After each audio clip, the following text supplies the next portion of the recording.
What's the glue that binds families in business? What machines make magic? And what magic happens from a sleight of hand?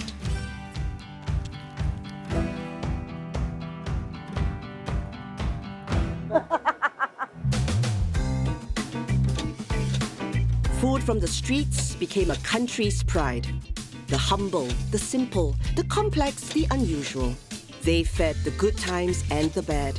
Here at the table are the stories of the people who lined the belly of a nation.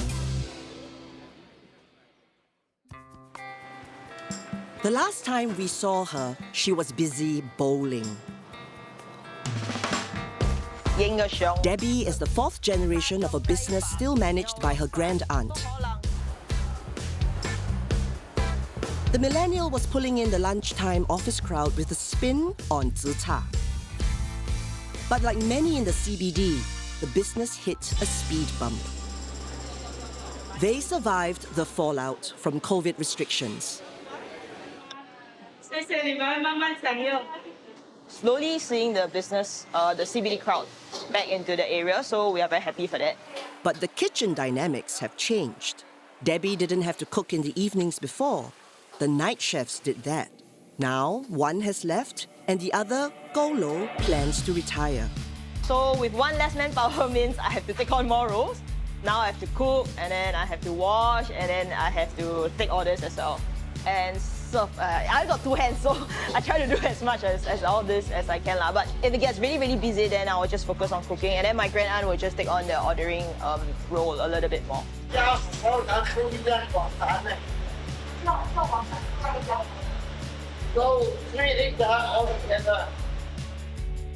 I actually realized, I come to see that she is more receptive, she is more open to change nowadays.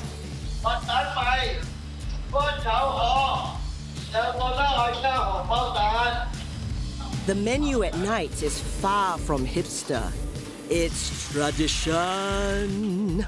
With more night cooking duties, Debbie gets a lot of practice at zi cha, a local portfolio term for dishes that are cooked to order. The style often requires skilled wokworks. Customers, they'll say, you look very young, but the way when we eat your food, it tastes like it's being cooked by a very experienced chef. Yeah, they say, not I say.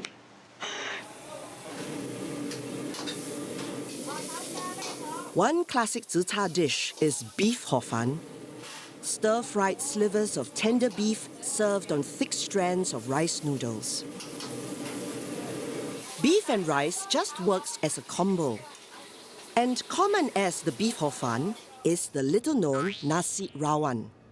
It's the signature dish of a mother-daughter team. My name is Filza Miranti binti Muhammad Daud. I'm Johanna Johan, I'm 31 this year. 59 years old. I'm selling authentic rice in Geylang Serai Hawker Centre. All the traditional Malay cuisine lah.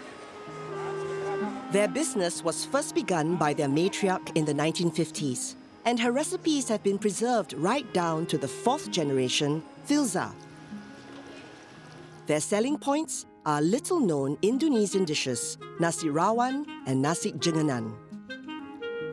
Nasi Rawan consists of beef stew, that's the special gravy, and it complements with dishes like bergedil, sambal sotong, tempe and paru. These require time-consuming preparations, and with customers lining up from as early as 7 in the morning, the ladies have to hustle.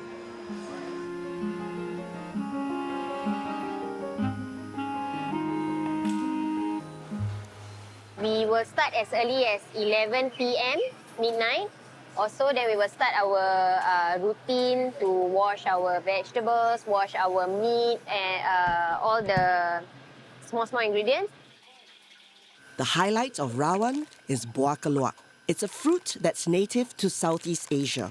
When fresh, buah keluak is extremely poisonous. The nuts have to be soaked for days. Only then can the kernels be used. They are pulped and stuffed into the shells as they do in the Peranakan dish babi or ayam buah keluak, or blended like in Rawan. which is cooked with beef strips in a peppery spiced stock. When you put aside the rawon to make it as a stock lah. Originally a beef soup from East Java, rawon recipes are passed down from mother to daughter over generations. My great-grandmother is from Indonesia. Madam Parma binti Tufa. She came here at the age of 15 years old. Then she set up the stall here at Geylang Serai Market that time. Somewhere around here lah. It's not unusual for a woman to set up a nasi padang business. In fact, it's a traditional pattern. Woman will stay at home, will cook for the husband, cook for the family. That is why women can do all this business lah. Filza, a former technician in chemical engineering, conformed to the pattern, but not without some changes. Ini 20. So basically, when I also started off, we only use woks. So I told her that, we should make a bit of changes so that it will be easier for us to have a systematic kind of routine inside the shop. Please admire the combi oven, an appliance that can steam, bake, fry, etc., etc. It has made life simpler, especially when it comes to fried dishes like the Indonesian-style omelette. Normally, it's individually prepared. But with the combi oven, you can bulk it into the combi caverns and, wait for it, voila, telur dadah. She asked me to try kombi. At first, I don't like it. Now I have it until one time the kombi give away. Alamak, why this kombi give away was so troublesome. And now she asked me to do. Now, mommy, we do frozen. I said, don't want lah, we can. Not nice or what? Why you want to do frozen, which we can do fresh? No, it's very good for us. It's very convenient. And it's very fast. Everything already. You don't need to be pulang kabut. Like that lah. So now, I hook on it.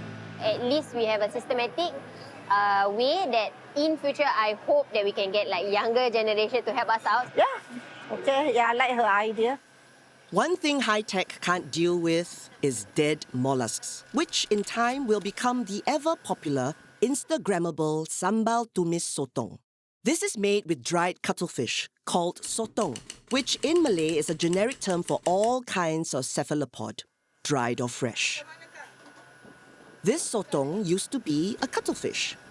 It now has to be cut to size and soaked in alkaline water. So now, secret ingredient. The little bomb is abu chang or kichang or soda carbonate, which will revive the sotong overnight. Ready to swim again in wonderful sauces. Even though the stall has assistants, only mother and daughter know the recipes. And even though the daughter has come into the scene, the mother still plays a dominant role. She's been running for almost 35 years. To let her stop just abruptly, it's impossible. Now ready to take over, she give birth. So I have to come back. And she get more babies, and then you stop totally at that time, then you can concentrate. That's what I did before. We are very close. I may be your daughter, but when I work, I'm your staff. You're my boss. I keep it that way. Diorang dah bilang. Kita diskon first. The bag is here already. Apa nak turun lagi? Nanti lah. Helping at the stall are family members like Aunt Julie, who takes the front of service. Sometimes, however, her help can get in the way. No, I said the sound because it will affect the... Suddenly, Sorry. Okay. You cannot sit there, you have to sit there. now I still have my sister to help me. My uncle still can help me. My cousin still can help me, but not my. When Filza take over, it's a very big problem with the workers. So difficult to get workers. How Filza will cope with the future is a story we will tell in the future. Of course, I'm proud of her. Yeah. I hope she can carry the legacy. Geylang Serai Food Centre was created 60 years ago, and after several renovations, sits on top of a wet market. The venue is totally halal. Out in the CBD is Chinatown Complex, also a market hawker centre combo and almost non-halal. Here, a high-end chef has found a home.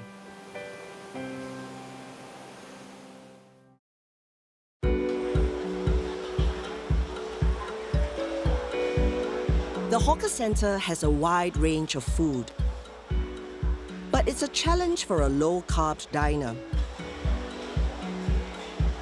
Rice and its byproducts dominate the offerings.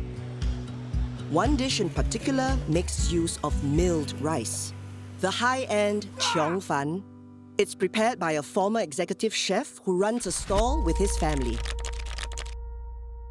我係梁子湛，57年出世。我而家喺呢度咧賣腸粉，梁師傅腸粉嘅店係96號。賣香港粥。My name is Lucas. I'm 33 this year. So every day I will drive my parents down, so they will come and set up the store while I have to go and park the car.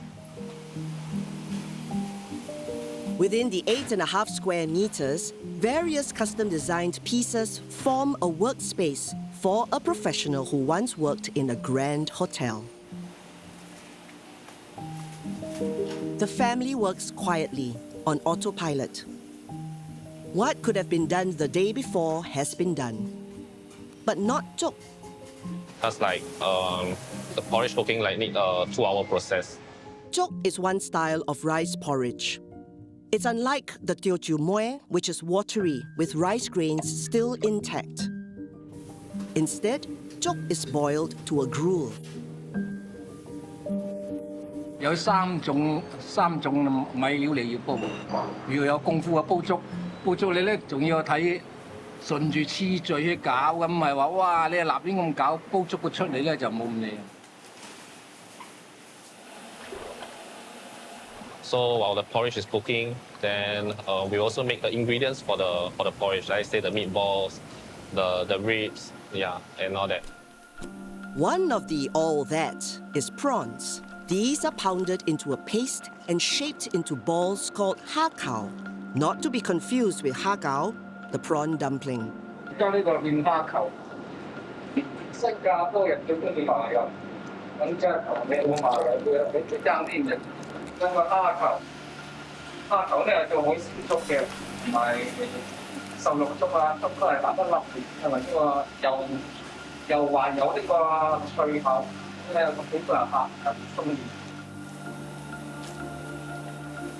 Hand pounding proteins into meat paste requires功夫.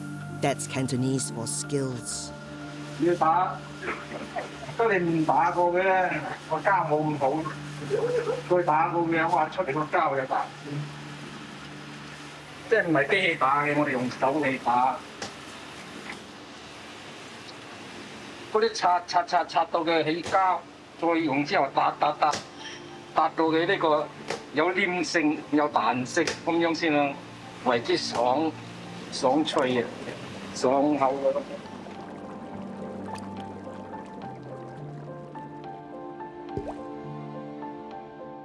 Chok and Chiong Fan are items in any dim sum menu. This is a specialized genre of Cantonese cuisine for which the chef needs years to train and a lifetime to learn. Both husband and wife are dim sum chefs. 我和我先生在上海认识的，然后我们大家都从事做点心的工作。我17歲左右咧就出嚟跑啦，即係知道老豆都係揾錢係辛苦嘅，咁樣自己唔好再俾壓力佢啊，咁樣之後就入行咧做過好多行，都冇咩啱咧，就尾後做食好似好急，尾後做嗰個點心咯，差不多8幾年咧就去上海啦，去上海希爾頓酒店大廚啊、總廚啊、啲鬼佬啊，就帶埋我哋一齊過嚟新加坡。喺內佛士酒店做，喺91年10月左右咧又過到嚟。He has been with Raffles for, I think, for his entire career. Yeah. Then after that, he got retired, and during COVID, he starts making like breakfast at home, and like we pretty much like his Chong Fan, and we think that he should start a Chong Fan business. At his children's urging, Chef Leong set up the hawker business when the worst of COVID was over. Good choice, because Chinatown is a place where rice is demanded by serial eaters. The queue starts at lights up.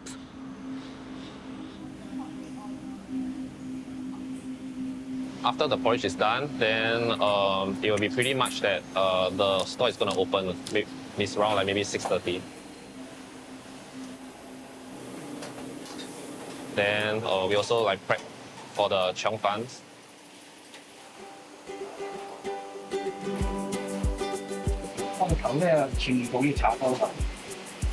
Chong Fan is rice flour batter with sheets that are steamed over well-greased metal plates. It's tricky to make. Chef Leong's customers have a choice of fillings: prawns, char siu, or just plain. A special feature of Leong's Chong Fan is the fancy ripples, perhaps to resemble more its moniker. Chong Fan means intestine roll because it looks like it. Chong Fan isn't commonly found in hawker centres. Instead, there's the humbler version called Chi Chong Fan, and it means pig's intestine roll. Usually a tighter roll, it's perfectly fine for vegans because it's made plain and served with a hoisin-based sauce.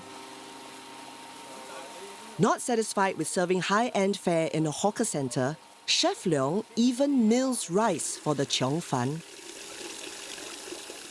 我哋用新鮮嘅米咧去磨，就經過10粒鐘以上嘅嚟去浸透，之後咧再洗乾淨。洗乾淨咧用嗰個磨嚟，即係石磨嚟磨嘅，磨出嚟咧又軟又滑。Needless to say, it was too much work for just 2 people, so Lucas came in to help. So before that, I studied aerospace. Then I got into the Air Force. Then when my dad said he needs help, so I just left the force and joined him here. Chinatown Complex, created in the early 80s, housed the remaining street hawkers of the area. Produce sellers below, cooks on top.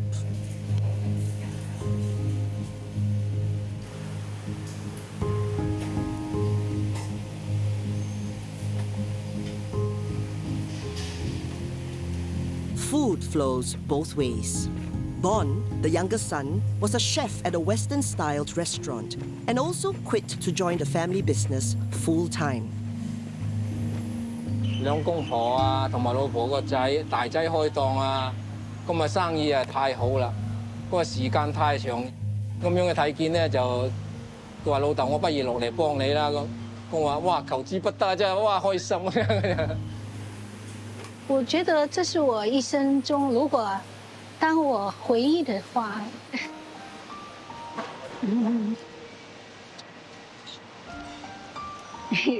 不好意思。Which is happy, like you know that we all come together as a family to open a store. I guess that's it. Yeah. OK， 我觉得我的孩子们都很孝顺。他们是怕父母太累。如果我回忆的话，这一生我觉得是蛮幸福的。他们喜欢做生意，也是喜欢就是做自己的，就是把这个当成事业来做。Actually, I like to interact with people. I also make quite a few friends among all the elderlies. Yeah, so every time I walk around in Chinatown now, right, nowadays, yeah, they always say hi to me and oh, how is it going, that kind of stuff. Yeah. It's Wednesday. Business is slow. His sons manage the cooking. Everyone's role is quite versatile in a way. Yeah, everyone can cover each other. Chef Leong has a leisurely breakfast and then makes some neighbors happy.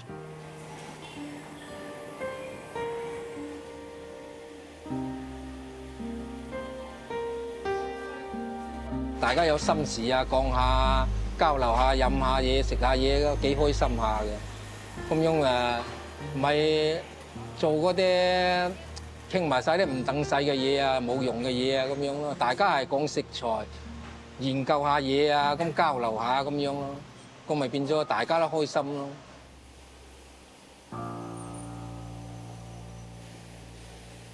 落嚟我哋而家雖然係搞嗰個腸粉粥，第一步，第二步咧有可能擴充到呢個揾到檔啊，再擴大點心之類。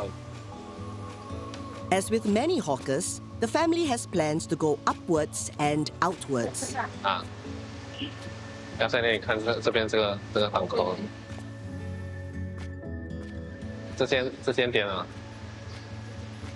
但是这边好像不是很多人这样。人家那边也是有一个开子 ，It's quite quiet here. Yeah, I have to wait for the next month. So every month, if they were released for bidding, so we have to wait for the next month. 佢有諗過想開一檔，另外開一檔咧就呢個做呢個小籠包小食啊，各方面嘅上海嘢啊，但係我哋攞咗幾次都攞唔到檔口。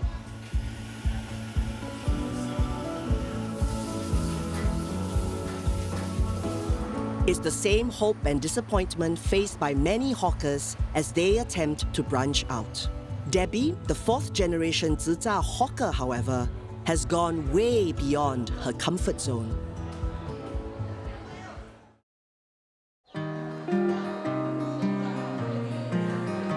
The busy Zizha millennial is asking for more trouble. She has gone back to school. Yeah, I think that this year I actually hope to reach out a little bit more to probably schools. I'm trying to reach out to some secondary school, yeah, and give them a talk on basically why did I choose this path, or what are the what are the milestones and what are the happiness that I get from this job.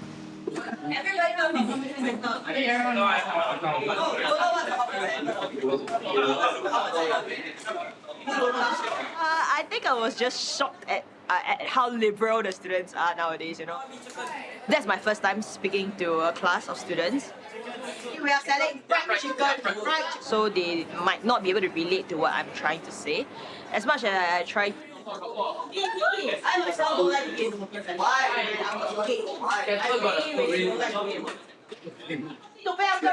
No need. At the end of the 1 hour talk, I had no voice for the rest of the day. I am a hawker, not sure you guys know. I am a hawker. So today I want to share with you a little journey on my own journey as a young hawker. After that engagement session that I have with them, I'll be working with them a little bit more on this, where I'll set up a booth and then we'll try to sell our dishes. So I think on the day itself, I hope that the students can be a little bit more hands-on. In contrast, another hawker has gone into immersive art. So I get to pursue two different passions of mine. So one, feeding people with food, and the other one, passion for art. Yeah. Reda joined her hawker parents and sister with an unusual Malay dish called Nasi Ulam. After a year in the business, she wanted to pull out to work in an art gallery. So when I announced that I was stepping back away, I had more publicity than before about my Nasi Ulam. So we had hordes of people coming in. So then I couldn't step away. So after cooking for a few hours in the morning, I rush over here to help this bunch of entrepreneurs as well pursue the passion for art. And because Reda now has one foot in the art world, the family got creative in space. Sister Kira, who used to have her own warung next door, moved in to share Reda's shop. The parents then moved into Kira's warung from their own shop behind. Got it? Good.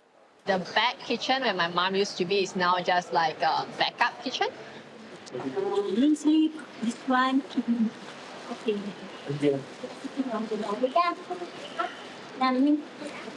The task of sourcing for herbs and other ingredients hasn't changed. For 5 days a week, their shopping expedition begins at 3. Luckily, there isn't far to go.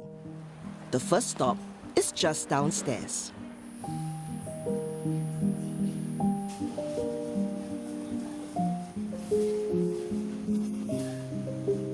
Yang ni nak ambil berapa, Mak? Aku order no today. Jual 12. Macam 30. 30. 30 packet. 30 packet. Wah, carton lah. Not too much.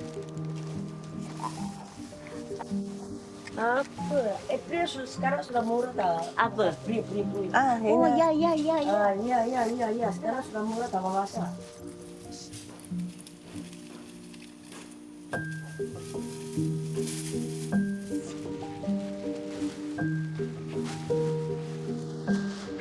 It's also our friend. Baby, yeah. She know me. For me? There are pockets of places in suburban Singapore with night markets where hawkers can access wholesale-priced vegetables and fruit. This is just one of 2 shopping trips. Our veggie every day must have this one. Yeah. My customer like this one. Ma, dah ambil serai. Ma, serai dah ambil. Carrot dah ambil. Kira cili padi ya, tekan eh? Cili padi. Huh? Cili padi? The pre-dawn conversations center around a shopping list. We don't have a kira. There's more to buy and many places to go. That's market 1. Get the vegetables. Then go to drop the vegetables at Amoy Street at the shop. If you go, then it'll be faster. To charge my phone.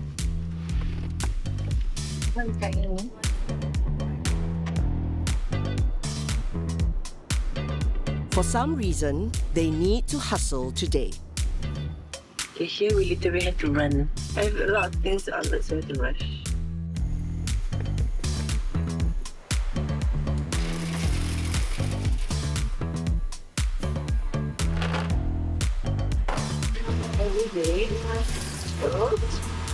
Every day, I'm preparing my restaurant.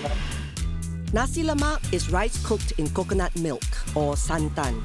Hugely aromatic with pandan leaves, also known as daun pandan or screw pine leaves. This dish has to be ready for breakfast. The most basic nasi lemak has the sweet chili sauce and a slice of cucumber, sometimes an egg. Or more, like fried fish, chicken, and definitely fried anchovies called ikan bilis. With peanuts or kacang, all of which needs hot oil that also needs attention, or else. Since the kitchen is still smoking, it's time to run away. Then she proceeds to drive to Ulam, market number 2, to get the raw produce, meats and more vegetables and more spices. And whatever that I need comes from her. So she's my shopper. The Indonesian herbs all can get in Geylang. Other market don't have. Like the market we went to just now, which doesn't sell. Selling nasi padang, food business all go there. Must go Geylang. In the half-hour car ride, father-daughter have a typical father-daughter conversation. Give me your phone. No? Yeah. You didn't give me your phone. Since when you gave me your phone? Just now. This is my phone charging. I didn't Give it to you last week. I did not take your phone, Abba. How am I supposed to call you now? I used to stay in Doha, and when I came back here, I didn't have a job, and my husband, he's like still finding a job because he's a foreigner. So I helped out my mom her shop for say 2 years, and from there I picked up the business. I mean, she taught me how to cook stuff, and then slowly the interest grew in me to set up my own stall. After 1 year, I asked her, okay, you go ahead yourself. You cannot follow me already. You do your own business. But now you try what you can cook, you cook. One of the dishes in Kira's menu is the Indonesian-styled grilled chicken, or ayam bakar. And I tweaked it a little bit here and there along the way, and then that's how I got my own menu, my own recipe along the way as well. One dish that's cooked the same but different as her mother's is the sambal goreng, a dish that's a standard bearer for all Malay rice stalls and goes well with nasi lemak. It's made with rempah, tempeh, tauquah, and long beans or snake beans. Okay, this tempeh want to make for sambal goreng, our sambal goreng. This one, we have to cut and after we fry. Okay, dadah. Thanks. Sambal goreng coming up. Tak boleh jadi basah. Ha? Tak boleh. Cannot be wet. Sambal goreng, we use my mom's recipe, but my sister, she chopped her tofu and stuff more chunky, and she makes it less spicy. My mom's one has got more punch, more spice, and like more finely chopped. See your hand and my hand. See, my hand every time like this, because the ingredient not the same. Like my mom always says, different hands, so different taste. Today, the parents have to cope with a large order of another breakfast item, mee siam goreng. Mee siam is unique to Singapore. The noodles are bihun or rice vermicelli, and these are fried in fragrant rempah and served in a soup that's full of tamarind and fermented yellow beans. Mee siam goreng is an iteration that's without the soup base. All the flavors are focused into the vermicelli. The Abdul Wahids have an order that must be ready for pickup before 10 a.m.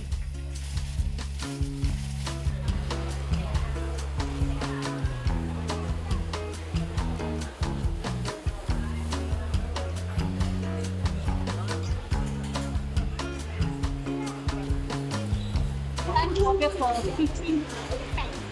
But I give extra double. I didn't like it lah. My order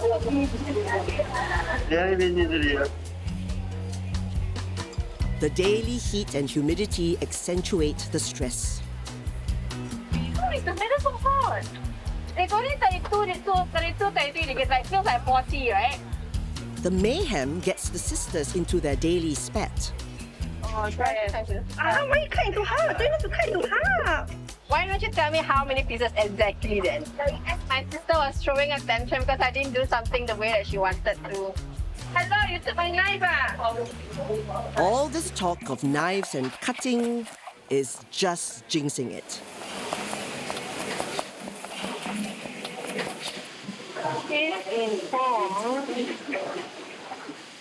Yeah. One time, my neighbor next door, he sliced off his whole thumb. He had to, it was his first day of work. He had to go to the hospital and then he came back the same day. Okay, now. One hand down, the sisters cope with the morning tea break crowd in search of nasi lemak. Is this where's the chili? Where's the sambal? Oh. You still need this? This? No.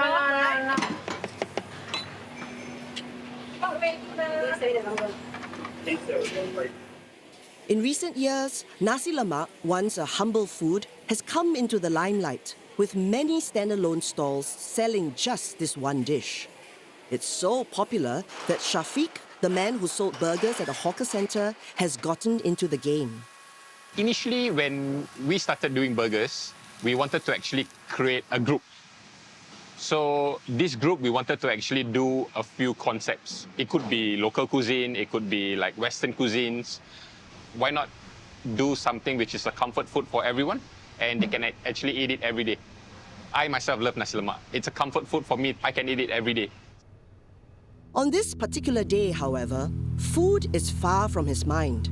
An accident has occurred just outside his nasi lemak shop. As a police reservist, his civil defense instincts kick into action.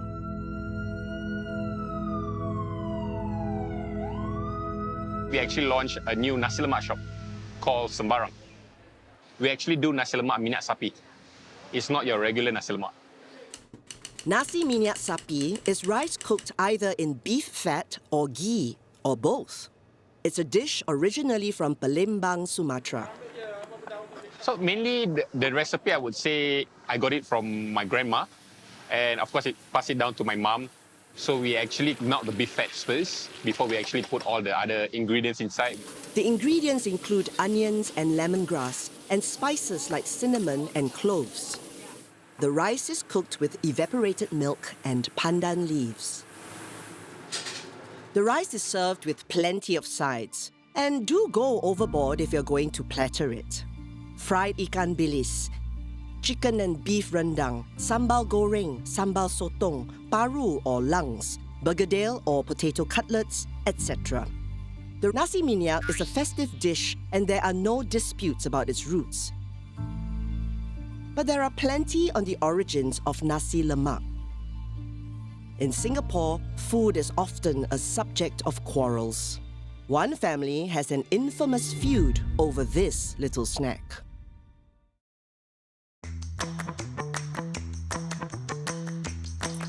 Of all the varieties of curry puffs in Singapore, the one with spiral skin is the youngest. Some say it was developed in the late 1950s, and some say one of the originators is this man. Wow, my name is Chang. I'm the second generation. My name is Ng Gan Yen. I'm now 51 years old, and I'm selling curry puff under Tanglin Crispy Curry Puff since 1952. 52年就开始做了，这个真正是无做咖喱包，潮州人呢叫酥饺、脆皮果、酥饺、包豆丁啦、豆沙啦、这个土豆腐啦。So-kiao are the crispy peanut-filled treats that usually pop up around Chinese New Year. The resemblance to a curry puff is undeniable. The spiral effect, however, comes from another Teochew pastry which Mr. Ng used to make, the tau sa piang. These are flaky pastries with all kinds of sweet and savory fillings, except curry.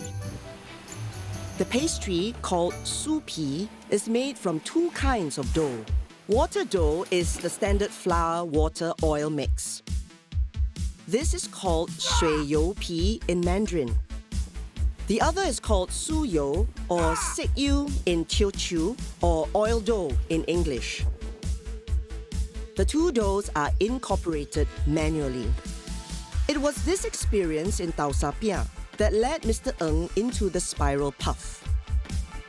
我是沙豆饼铺个招就学着个潮州饼，顾客个要求我食着我个推啊，顾客提议我，老板啊，你会使装淡薄，将你个推来配合这个咖喱包啊，慢慢。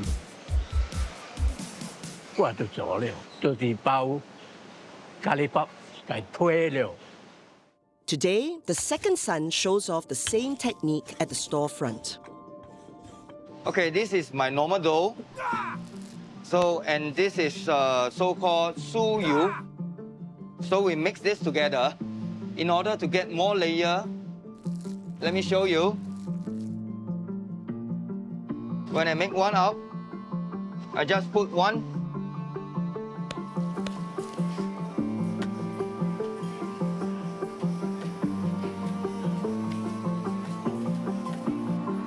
And then I roll it. I fold it. Cut it into half. This is how my curry pao become more layers over there. I'm very proud of my dad. Really, I'm very proud of my dad. He teach me a lot of things.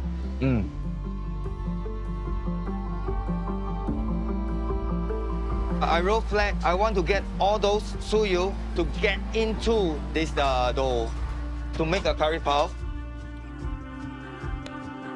When I roll it this way, all the layers are inside. And now I'm going to put the ingredients into it. A slice of eggs. I cover it. I close it. The curry puff is closed with a roped edging, known in Teochew as nyap. There's two kinds of covering up the curry puff. One is you roll it and then it becomes like a rope, but mine is different. When I press it down, I leave a gap and then I press it down again. I think it's much more faster and nicer. When we fried it, it really doesn't seem so thick.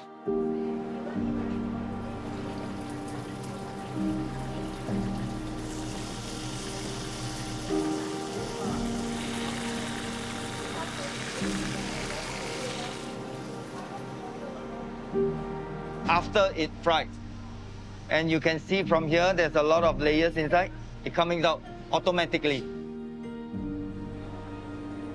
The curry puff stall is at Hong Lim Food Centre, but there's another similar one very nearby. Recently, the family changed its signage to avoid potential confusion.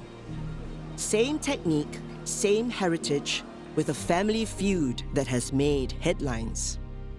We'll say no more, except that family food fights are part and parcel of the hawker trade. What's binding is the skill, which every member of the family has to master, especially the nyap, the crimping technique. What we say, nyap curry pok, not everybody can nail it very nicely, but I've been doing this 20 over years. So without looking, I still can do it very, very well.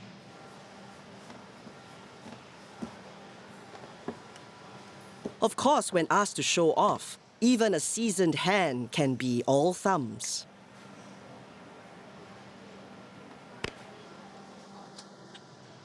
Too fast. As with many curry puffs of this style, the original filling was chicken and potato. This isn't cooked on location, but in a kitchen facility. Like many industrial kitchens in Singapore, it is housed in a multi-story building out in the suburbs. This is the room where we prepare all our potatoes and how we peel the potatoes and how we cut the potatoes into cubes. We are using this machine to peel the potato because of easier way and faster way. So we will throw in all the potatoes and let it grind.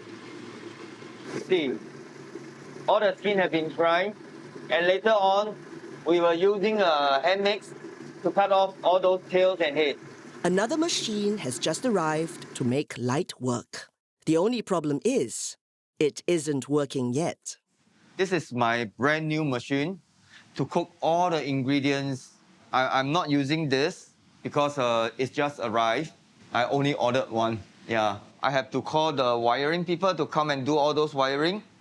And then the gas, we have to purposely make a very big gas here, over here, and heat it up. This is what my father usually they use. Wok is a 生铁, 生鼎. So this is a special one. It is very different from the normal wok. You can see from the normal wok, it's a very dark one. It's very hard to clean. So for this wok, it's very easy to clean and it can boost up the flavor. This one is my secret recipe, curry powder. I'm going to turn on the exhaust. It's very hot over here. And it's very loud. I can't speak anymore.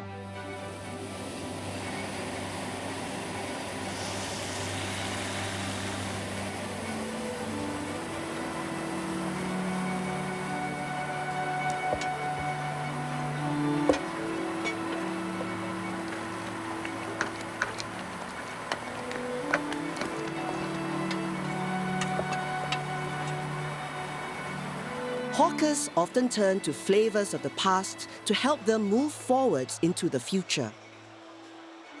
Will Singapore's street food heritage serve them well as they venture overseas? Their stories from a new frontier in the belly of a nation.